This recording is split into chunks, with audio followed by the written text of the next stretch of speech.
that hits the fan, stuff like that. What do I see coming? Please explain that to us. Okay, I kind of thought we were all on the same page, and I thought it was obvious, but enough people have asked me to do that. I guess the first thing, and this will be kind of American-centric for the most part, because it's where I live, right? But some of it's the first thing I guess we can look at is natural disasters. I just saw that movie, San Andreas, right? That's an okay summer flick. Unrealistic. Okay. But if San Andreas goes off, and when it goes off, everybody knows it's going to go off again, it will create massive devastation in California. California is vital to the U.S. economy, and the recovery effort and just dealing with that is going to be a huge hit on America for San Andreas. So that's one. Moving up the coast a little bit, the Ring of Fire, that's the volcanoes that are all around the Pacific Rim. They're starting to rumble, right? And those babies could go off. Come in west, or come to the east a little bit, as I look at it this way as you look at it, I guess. Yellowstone caldera. Huge. If you don't know about that, look it up. When that baby goes off, it will be a problem for America, a big problem. When I lived in Kansas, we had a 15-minute bug out there. And if that baby went off, as soon as I heard it went off, 15 minutes later we were out there. Now that we're further south, I don't really have a plan in place to deal with it. But that's a huge thing, and that will devastate the whole center part of America, which will affect you no matter where you live. New Madrid. A lot of people write me comments, well, you're in the Ozarks, just right, the New Madrid fault zone. No, it's not. Look at a map, call up New Madrid, look at its map, where it says, it is, and basically the New Madrid goes north and east from the southern part of Missouri. That's where the effects are. But New Madrid, when it goes off, and evidently it is overdue, just like the caldera and San Andreas are overdue, when it goes off, I knew a guy who worked for FEMA, kind of the southern portion down there. He wasn't in charge of it all, but he worked there. And they studied and came up with plans for New Madrid.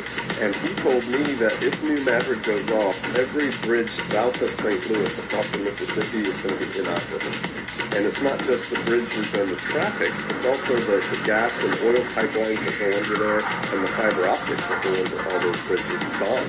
Right? And that's what feeds the East Coast, which is where most of our population is. Big problems, right, with that. And so that's one. Google this one if you don't know about it, the Canary Islands and the super tsunami. Evidently, there's some volcano in the Canary Islands that when a chunk of this mountain falls off, and it's a wind, not an earth, it's going to create this super tsunami that's going to hit the United States East Coast and devastate it, wipe it out through the mountains, And these are scientists saying this, not some old crazy guy sitting in a cabin in the woods, right? That's why I said, you go ahead and read, and read what like Noah says about it and stuff like that. I believe our powers that be know this and are planning for it, and I'll give you some examples. The FBI built a huge facility data center in West Virginia, in the mountains, outside of Quantico, where their headquarters. Defense Intelligence Agency is moving their operations from the D.C. area across the mountains into the Shenandoah Valley in Charlottesville. The federal government is doing a whole lot of stuff in Denver and Colorado Springs.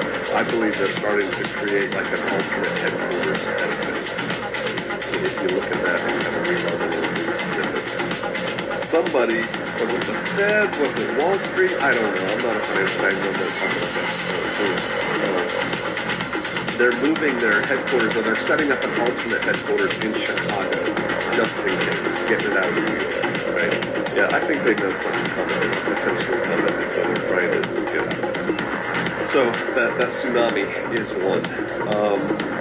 Coronal mass ejection, right? We keep getting bombarded by the news, which is an interesting term in relation to the subject. We keep getting bombarded by the news with stories of sunspots that fly on. And whether it's natural from the sun or an EMP or a false flag that's an EMP that people say is from the sun, it doesn't matter. If it happens, it'll fry most of the circuits, and all electronic stuff will stop in the affected area. And I guess it's possible for the affected area to beat North America. But if that happens, bad things are going to happen. Not only will all the trucks quit moving, right? All the radios quit working. Most. And so food and water's not being delivered. Medicine won't be delivered. And there's a lot of people in this country who are on drugs. I don't mean illegal drugs. I mean on drugs that they need, right? Or that they think they need, mood-altering drugs. And when they don't get them, they're either going to get kinky or start getting real sick, depending on what kind of regimen. Example, diabetics. Man, if you're a diabetic and something like this happens, you're in trouble. Hey, doc. If you are the kind of diabetic that can change your diabetes through extreme exercise and diet, I highly recommend you do it. Get off of I don't know what it's called, type 2 diabetes or something like that. You guys who are diabetics know this. If you are, I encourage you to do what you need to do to get off that thing that you need to take. But, there's that. I guess the next thing to look at is the economy. Right? I'm not an economist, but I kind of peruse people who are. Some of you know a whole lot more about economics than I do. But even somebody like me can see that not just America, but the world is in trouble. Greece is, as I'm making this, it's first day, Sunday. Greece on Thursday told everybody, we may close the banks on Monday. So what do you think happened on Friday? Right? Everybody started pulling their money out of the banks. And I guess Greece is getting ready to probably default. They elected somebody who said we're not going to do the austerity measures. I have my own views on that. But evidently, if push comes to shove, this could be the beginning of the collapse of the Eurozone. Okay, well, we're Americans. We don't care. Yeah, it'll affect us, right, if that happens. And so, that their economy is trouble. China's economy is in trouble. I'm reading some articles in the last couple of days about China's trouble, and it's getting ready to burst. Russia has been in economic trouble. They're just covering it up with bluster. And of course, America. We are whistling past the graveyard. Nothing's wrong here. Nothing to see here. And when it goes, it's going to be horrible. I mean, when your dollar is worthless, when the dollars you have in the bank are basically no longer exist, wow. And I don't even have a full handle on the scope of what's going to happen when nobody has any money, really, in America, and what that's going to be. But there are people who do, and I encourage you to watch them and listen to them. But the bottom line is, when the economy collapses in this country and elsewhere, things are going to get bad fast. What do governments, what do powers that be always do in really bad economic times? Historically, they go to war, right? They go to war because war diverts the attention from me, your fearless leader, ruler, who got you into this mess. And so instead of being mad at me, let's go kill them. Yeah, USA, USA. Excuse me. And so it diverts the people's attention. And so countries go to war. And plus, war is great for the economy, right? I mean, it is. And so look for that to happen. What kind of wars? What kind of wars could possibly happen? This is not, what's coming up immediately next is not your hot button.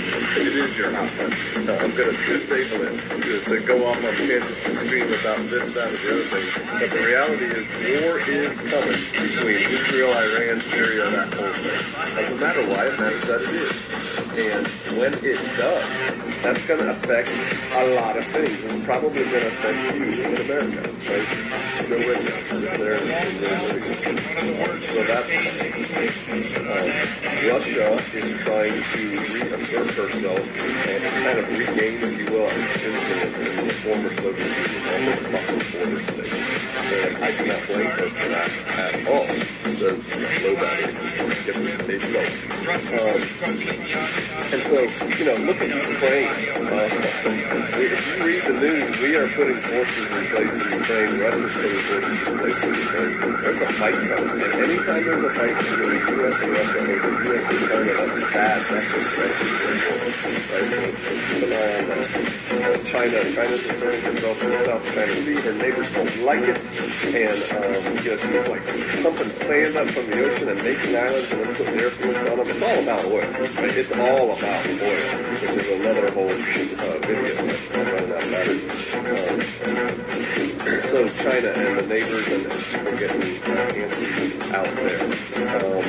I'm sure there's other ones. ISIS, the best earning money to buy. It doesn't matter, the fact that we professionalize ISIS, and I believe how we start ISIS. We equip them, and then we equip them again by giving them all the brand new stuff we gave Iraq, which we knew they would never hold on to. It really doesn't matter if you know that or believe that. If the average American were parachuted into ISIS-controlled territory and captured, you would die of terrible death, right?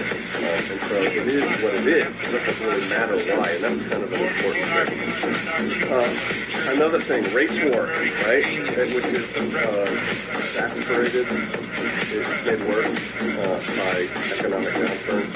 If you are a person who is upset about all the blacks killing whites, or all the whites killing blacks, or that kind of thing, that white white cop killed that black person. You're that kind of person, or vice versa. Look at that.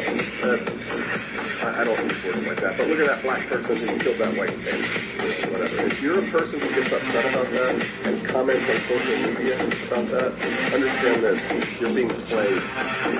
They've got a hook in you, and they know when they tug it, you react, right? And I'll probably need to do a video on that. But Jesus, Yeshua said, nation will fight against nation. And when he talks about that was ethnos against ethnos, that's race against race. This war is coming to America, and it's being you look at the love Christ talks about for your fellow man, that's the counter to that. Love your fellow man. Does that mean that you won't, fall into ISIS hands and loving them is going to work? No. At that point, you got to, do something else. But don't fall for the trap. Another video for another time. There's more stuff coming. There's plagues coming that we're creating and all that kind of stuff too. There's, agriculture industry is going to collapse, stuff like that could happen. But check this out. Basic preparedness covers a myriad of ills. If you are not in the immediate kill zone of any of these things, then you have taken care of basic preparedness: food, water, medicine, protection, a group, the ability to grow more food, produce more food, control so much food. If you have done that, that will help you weather all of this stuff that could possibly be coming down the pipe. That's number one. Number two, finally and most importantly, get right. Yeshua, Jesus said, I am the way, the truth, and the life. No one comes unto the Father but by me. The Father has foreseen the ending from the beginning. He knows what's going to happen. This is all going down the path. It's already been foretold. I'm not doing it. It doesn't matter. What's happening is what's going to happen.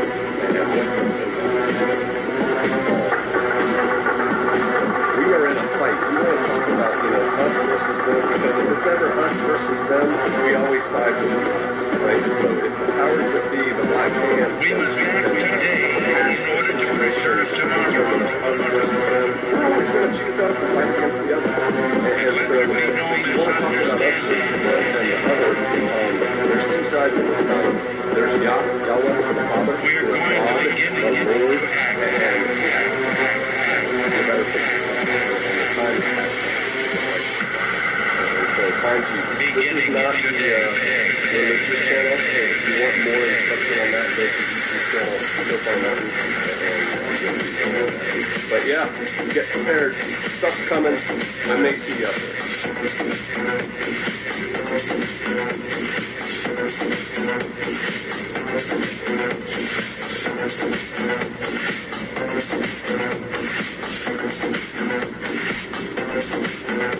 Hey, welcome to Viking Preparedness. I am Pastor Joe Fox.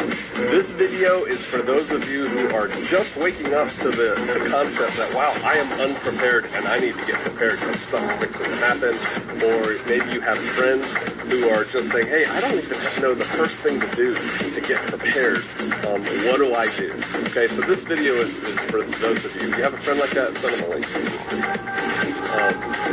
I'm not going into the mental aspects of preparation in this video, which are very important, not the whys, the wherefores, things to think about for the future contingency planning. not going into that.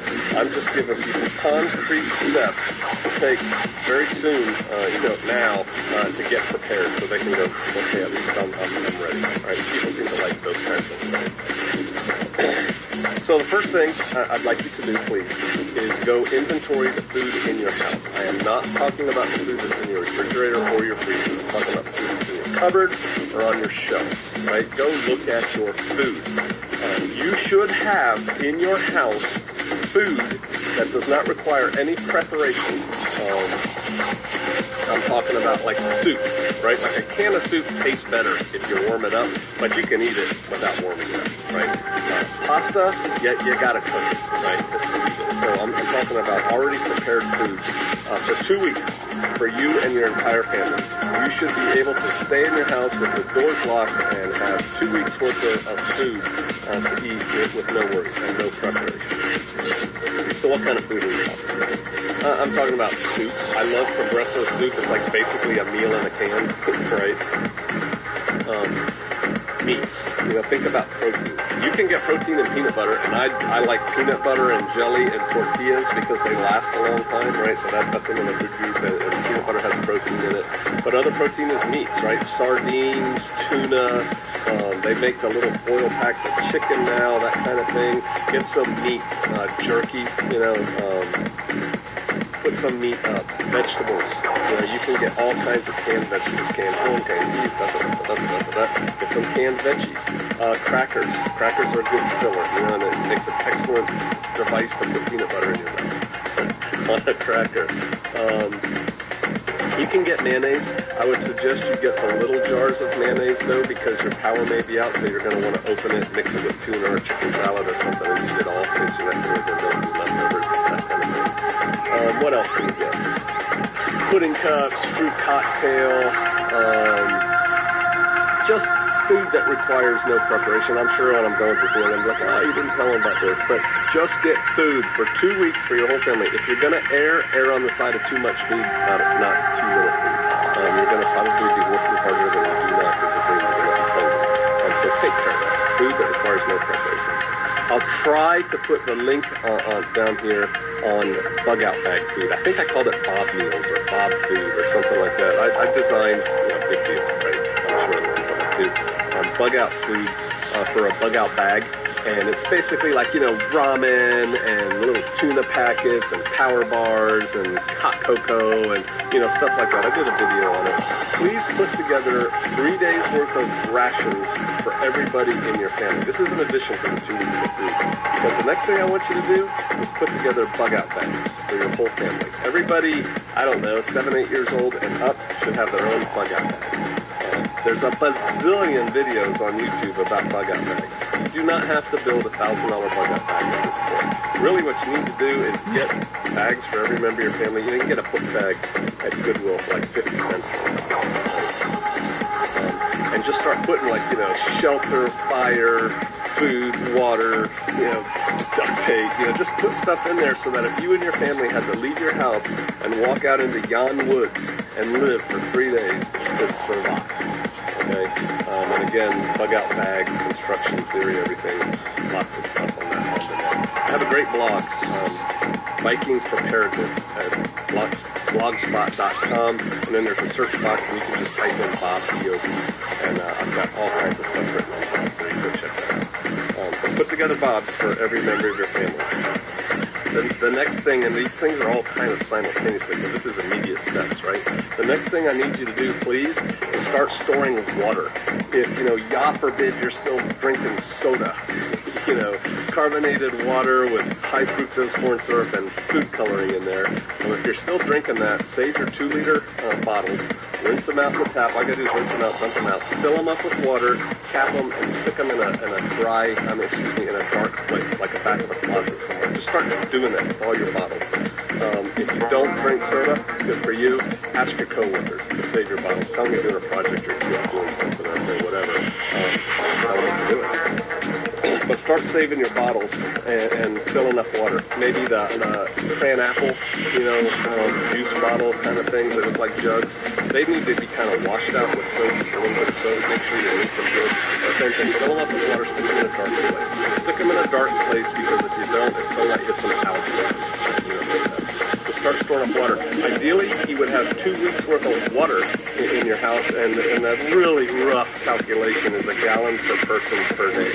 You have 5 people in your family, that's 5 gallons. 5 gallons times 14 is a lot of water, all right? Start pouring up the water. Start figuring out how to do that. Just do your best. The next thing I'd like you to do is put together a comprehensive first aid kit. Now, you can get a lot better first aid kit by doing it yourself and buying the individual items. Not only is it going to be better, it's going to be a lot cheaper than if you buy an already built first aid kit. I'll probably do a video on this later, but I'm sure Patriot Nurse, who you should check her out anyway, has done videos on comprehensive family first aid kits. Put one together. You got to know where this stuff is. You can't say, well, I've got dog pads in the towel drawer, I've got bacitracin in the Neosporin in the cabinet, I've got Band-Aids in the guest bathroom. Put it all together in one spot. And so have a first aid kit. If you don't know first aid, buy a book on first aid, stick it in your bathroom, put it on your nightstand, start reading it, or go check one out of the library and learn first aid. Next thing is lighting, all right? Go ahead and get flashlights for every, probably 12-year-old and up in your house. Know where they are. Have some spare batteries. Headlamps are great. Throw a headlamp in each box. Throw a headlamp in your first aid. Get those at Walmart for, I don't know, $7 or $12, something like that. Allows hands-free use. Get a lantern, at least one. And I'm telling you, the propane lanterns that take the canisters are better than the battery lanterns because they last longer and they're brighter. You go to Walmart, get that. Get some extra manuals. Buy, 8-10 bottles of propane and get yourself set up to have some light in your house. Things like that. So now you've got food, you've got water, you've got light. Now you got to take care of your place. You got a bug-out bag. Go ahead and buy some plastic. You can go to a Lowe's or a Home Depot. They sell big rolls of plastic, like 3 mil. They come in like translucent and also in black. Get a couple rolls of that. Maybe just one roll of that. If you don't have a staple gun, get a staple gun. Get some staples. Be prepared to board up windows. Cover windows that get broken in the middle of a huge storm, or put over your roof and hold down with bricks or something. But be prepared to patch holes in your place quickly in an emergency. And then get some basic tools. And if you have tools already, make sure they're kind of in one spot. I'm not talking a hammer, a saw, some screwdrivers, pliers, vice grips, duct tape. Get some gloves, work gloves, that kind of thing. Have a basic toolkit to take care of things. If you do just those steps right there, your food, your water, your medical, your life, your basic tools, and a bug-out bag for every member of your family, you are going to be so far ahead of the average American out there. These are basic, very basic steps. Please take them. I wrote a whole book. I probably own a lot of books. And I probably own, 15 shelf feet of survival books. And I wrote my book, honestly, because I didn't see one that filled that niche, right? And the niche that I'm talking about is for beginner to intermediate preppers, things you need to do. And it's called Survival of Family, Prepared Americans for a Strong America. Get it on Amazon, it's not very expensive, and it details what you need to do to get prepared. It's a great book to buy for somebody who's coming around and thinking about it. Maybe not even thinking about it, because I can spend a little bit of time in the beginning talking about the life. But hey, start taking care of at least those things. Oh, one other thing I forgot to add, then I'll sign off on this video. You need outdoor clothing. Some of you out there, let me just think of, like some women, right? They've got those little slipper shoes, flats, and that's really the only kind of shoes they own. This is unacceptable when you're going to be working and living and walking outside. Get some kind of shoe you can wear outside, even if it's just a running shoe, that laces to your foot and is rather sturdy. That's good. Heels, flats, little silky pants or fashionable tight clothing. You need something that you can go out in the woods and kind of deal with stuff, or out in the front yard while you're fixing the window or something like that. So get some, and again, you get all this stuff at Goodyear. You can get a pair of jeans and a regular rugged outdoor shirt. I'm not talking about spending $1 bazillion on OR or North Face or anything like that. Hey, that's all good stuff. But you don't need that. Just get some clothes that you can live outside. All right, those are basics. If you picture in your mind, here comes the middle part. If you picture in your mind no electricity, no water, no help, no food, no stores are open, everything stops. Picture that for 3 or 4 weeks, 2 weeks, whatever. What do you have to do to take care of yourself and your family? What do you need? Start thinking along those lines. All right, hey, I hope that was helpful. I know for most of you it's very, very basic. Take those steps and you'll be all right. All right.